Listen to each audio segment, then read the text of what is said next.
अब लास्ट है ये हमारा मेथनाइट मेहनाइट मेटल। मेहनाइट मेटल जो है इसको भी हम क्या कर सकते हैं, कुछ स्पेशल प्रॉपर्टीज के लिए इस मेहनाइट मेटल्स को बनाया जाता है, क्योंकि जो कुछ प्रॉपर्टीज होती हैं कास्ट आयरन और स्टील की, इनके बीच में कहीं ना कहीं नहीं, जैसे आपका कास्ट आयरन हो गया और स्टील हो गया, तो इन दोनों के बीच में कहीं ना कहीं ये मेहनाइट मेटल जो होता है ये प्रॉपर्टी शो करता है किसके बीच में, कास्ट आयरन और स्टील के बीच में।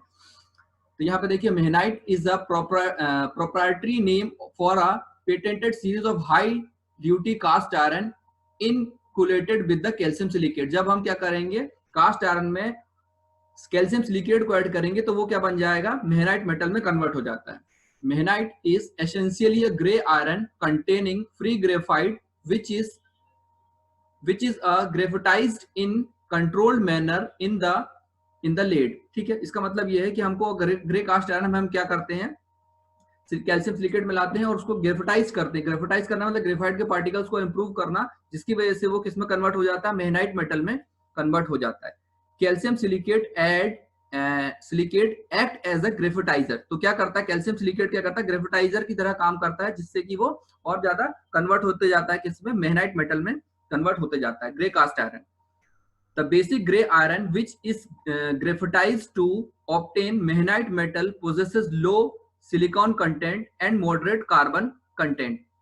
तो जो जिस भी ग्रे कास्ट आयरन से मेहनाइट मेटल को बनाया जाता है, मेहनाइट मेटल को बनाया जाता है, उसमें क्या प्रॉपर्टीज होती हैं, वो कैसा होता है, लो, उसमें सिलिकॉन कंटेंट कम होता है, इसी के साथ साथ ये कार्बन कंटेंट भी इसमें मॉडरेट होता है, 2.5 से 3% के बीच में इसमें कार्बन का कंटेंट होता है किसमें, ग्रे कास्ट आयरन में।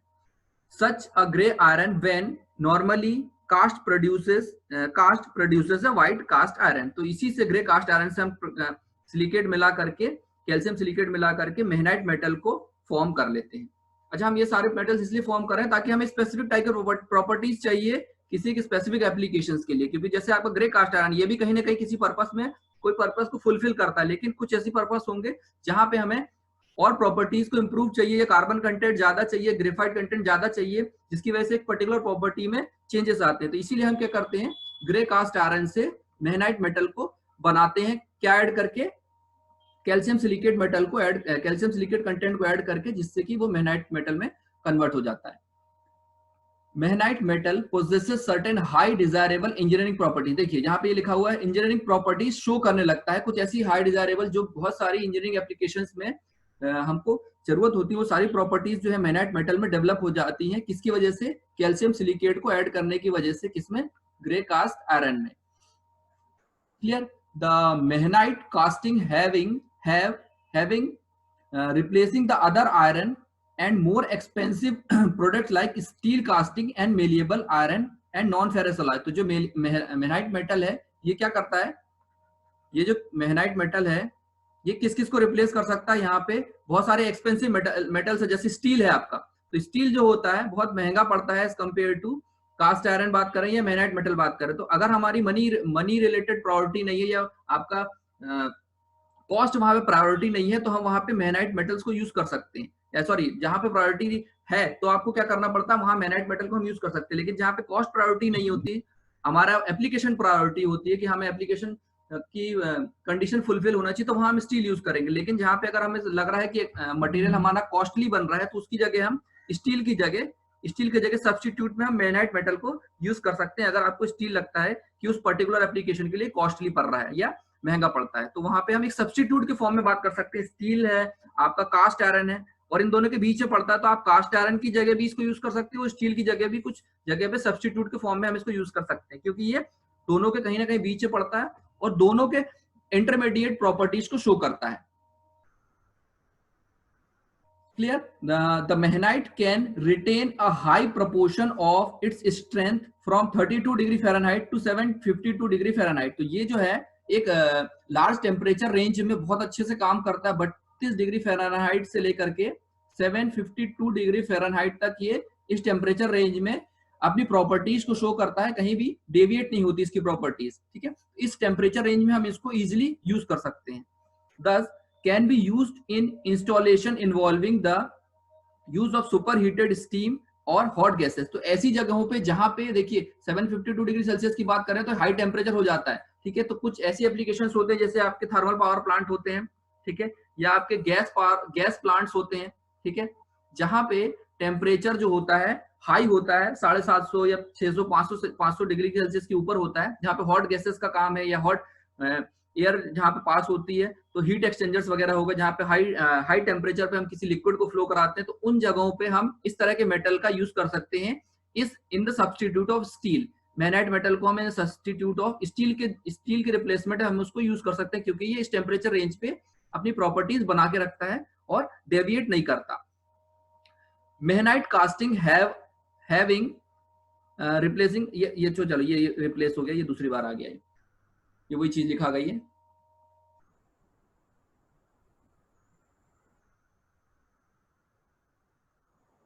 ये भी फिर से आ गया यहाँ पे। The tensile strength of the Meehanite metal remains particularly unaffected down to the temperature as low as 328 degree Fahrenheit. However, the some loss of impact strength occurs at the low temperature. तो जहां पे कुछ जगहों पे, जैसे कि अगर हम कोल्ड कंट्रीज की बात करें या ऐसी एटमॉस्फेयर में जहां पे टेम्परेचर जो है 0 डिग्री सेल्सियस से नीचे चला जाता है, ऐसी जगहों पे आपके जो मेहनाइट मेटल्स हैं ये बहुत ज्यादा इफेक्टिवली काम करते हैं। -328 डिग्री फ़ारेनहाइट तक ये बिल्कुल भी प्रॉपर्टीज में डेविएशन शो नहीं करते। तो हम जहाँ पे कोल्ड कंट्रीज है वहां पे आपके स्टील स्ट्रक्चर हो गए, ठीक है, या फिर आपके रेलवे ब्रिजेस हो गए, या बहुत सारी ऐसी जगह हैं जहाँ पे स्टील का यूज किया जाता है, तो उस जगह पे हम स्टील के सब्स्टिट्यूट में मेहनाइट मेटल का यूज कर सकते हैं, जबकि ये जो है -328 डिग्री फ़ारेनहाइट तक बिल्कुल भी अपनी प्रॉपर्टीज पे बना रहता है और डेविएशन शो नहीं करता। हाँ, हालांकि एक चीज है कि इस टेम्परेचर रेंज पे इसकी इम्पैक्ट स्ट्रेंथ जो है क्या हो जाती है, थोड़ी सी इम्पैक्ट स्ट्रेंथ, ठीक है, या फिर जाने क्या कह सकते हैं अब, हैमरिंग स्ट्रेंथ जो है थोड़ी सी कम हो जाती है। बट जो इम्पैक्ट बट आपका बाकी प्रॉपर्टीज जो है वो मेहनाइट मेटल में स्ट्रेंड रहती है, बनी रहती है, ठीक है। तो लो टेम्परेचर रेंज पे भी हम इसको यूज कर सकते हैं। Meehanite has a good creep resistance in the temperature range of 662 to 840 degree Fahrenheit. अब क्रीप की बात मैं करूं आपसे, क्रीप जो है ये भी मैं आपको पहले बता चुका हूं। क्रीप क्या होता है, कांस्टेंट अगर हम क्या करते हैं, लोड लगा के रखते हैं हाई टेम्परेचर पे, ठीक है, ये मैं आपको पहले बता चुका हूं कि क्रीप क्या होता है। कांस्टेंट लोड को अगर हम किसी मटेरियल पर अप्लाई करके रखते हैं हाई टेम्परेचर पे, तो वो जो उसका फेलियर होता है कुछ समय के बाद, उसको कहते हैं क्रीप या क्रीप फेलियर। तो ऐसी जगहों पे जहां पे कांस्टेंट लोड हाई टेम्परेचर पे लगा होता है, जैसे आप टेम्परेचर रेंज यहाँ पे देख रहे हैं कि यहाँ पे टेम्परेचर रेंज कितना शो हो रहा है, 660, 500 के ऊपर है, 660 से 842 या 850 डिग्री सेल्सियस फ़ारेनहाइट के आसपास इस टेम्परेचर रेंज पे आपका अगर कोई मटेरियल कांस्टेंट लोड पे लगा हुआ है, तो वो क्या करेगा, क्रीप फेलियर को रोक करके रखता है। तो मेहनाइट मेटल्स को हम ऐसी जगहों पे भी यूज कर सकते हैं जहां पे आपका क्रीप फेलियर होने के चांसेस हैं, ठीक है, फेलियर होने के चांसेस है, तो वहां पे हम मेहनाइट मेटल्स को भी यूज कर सकते हैं, क्योंकि ये हाई टेम्परेचर पे भी काम कर रहा है और देख रहे हैं आप लो टेम्परेचर पे भी ये काम कर रहा है, इसीलिए ये बहुत ज्यादा रिप्लेसेबल है स्टील के लिए, स्टील के रिप्लेस किया जा सकता है इसको। Whereas cast iron possesses high vibration damping capacity and low strength mehnite has the vibration damping capacity between cast iron and the steel।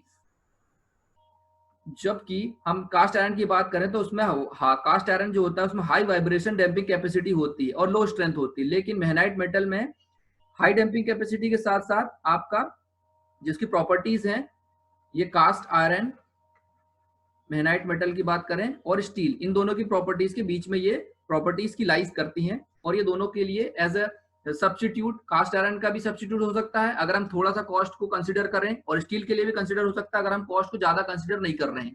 तो ये कहीं ना कहीं बीच में लाई करता दोनों के, तो हम दोनों के सब्स्टिट्यूट के फॉर्म में हम इसको यूज कर सकते हैं। Meehanite possesses electrical and magnetic property close to that of cast iron. तो ये जो है इसकी सिमिलरली इलेक्ट्रिकल और मैग्नेटिक प्रॉपर्टीज जो है वो भी कास्ट आयरन के जैसी ही होती हैं। The machinability of the Meehanite is one of its most valuable property. तो ये इसमें मशीनेबिलिटी भी ज्यादा है, तो इतनी हम चीजें देख रहे हैं, लो टेम्परेचर पे भी काम करता है, हाई टेम्परेचर पे भी काम करता है, इलेक्ट्रिकल मैग्नेटिक प्रॉपर्टीज भी हैं इसमें, ठीक है, इसीलिए ये एज अ सब्स्टिट्यूट हम स्टील के तरह इसको यूज कर सकते हैं। मेहनाइट कास्टिंग में be machine using a high speed steel. HSS का मतलब होता है हाई स्पीड स्टील, HHS जहां लिखा हुआ है हाई स्पीड स्टील, ये जो होते हैं टूल्स में यूज किया जाता है हाई स्पीड स्टील को। अभी स्टील पढ़ेंगे आपको समझ में आ जाएगा, कार्बाइड टूल्स। तो इन तरह के टूल्स से हम इसको क्या कर सकते हैं, क्योंकि जब किसी मेटल को आपको मशीन करना है या कटिंग करना है तो उससे हार्ड मटेरियल को आपको यूज करना पड़ता है। तो जो आपका मेहनाइट मेटल है उससे हार्ड मटेरियल होता है स्टील। तो यहाँ पे हाई स्पीड स्टील और कार्बाइड टूल्स से हम इसको इजिली कट कर सकते हैं या मशीनिंग कर सकते हैं। The Mehnite casting in general may be heat treated by preheating them to 1100 degree Fahrenheit, rising the temperature quickly to 1500 degree Celsius to 1600 degree Fahrenheit, and then quenching in the water or oil according to the degree of hardness required. अगर हमें क्या करना है, उसकी hardness improve करना है, तो हम क्या करते हैं, मेहनाइट कास्टिंग को, ठीक है, मेहनाइट कास्टिंग को हम क्या करते हैं, सबसे पहले क्या करते हैं 1100 डिग्री सेल्सियस पे उसको हीट करते हैं और फिर उसके बाद जल्दी से हम 1500 से लेकर के 1600 डिग्री फ़ारेनहाइट के आसपास उसको क्या कर देते हैं, क्वेंचिंग कर देते हैं, ठीक है। उस टेम्परेचर पे कुछ चेंज करते हैं और फिर उसके बाद उसमें हम कहते हैं क्वेंचिंग, जिसकी वजह से वो उसकी हार्डनेस जो है वो इंप्रूव हो जाती है या बहुत ज्यादा हार्डनेस में इंप्रूवमेंट आ जाता है। तो हम अगर उसकी हार्डनेस बढ़ाना चाहते हैं तो ये प्रोसेस जो होती है, इस प्रोसेस के थ्रू हम ऑयल क्वेंचिंग या वाटर क्वेंचिंग करके आखिरी में हार्डनेस को इंप्रूव कर सकते हैं। डिपेंड करता है, जैसे हमने पहले भी पढ़ा था, हमारे जैसे जैसे टाइम को हम चेंज करते जाते हैं तो हार्डनेस की प्रॉपर्टी बढ़ती जाती है। हमने ट्रिपल टी डायग्राम में ये चीज देखी थी, जैसे हम हार्डनेस का ड्यूरेशन या टेम्परिंग का ड्यूरेशन या क्वेंचिंग का ड्यूरेशन को चेंज करते हैं, हार्डनेस की प्रॉपर्टीज जो है वो चेंज होती जाती है। जितना ज्यादा टाइम लगेगा उतना ज्यादा मटेरियल जो है हार्ड बनता जाता है, ठीक है। द कास्टिंग में be tempered by heating them in an oil at about 400 degree Fahrenheit for 1 to 2 hours per inch 25 mm of the casting thickness, ठीक है। तो यहाँ पे अगर हमें टेम्परिंग भी करना है तो टेम्परिंग के लिए हम ऑयल में इसको 400 डिग्री फ़ारेनहाइट पे 1 से 2 घंटे के लिए रखते हैं, जिसमें कि आपके 25 mm पर इंच में इसकी कास्टिंग की आपकी टेम्परिंग या हीट हार्डनेस जो है इंप्रूव हो जाती है।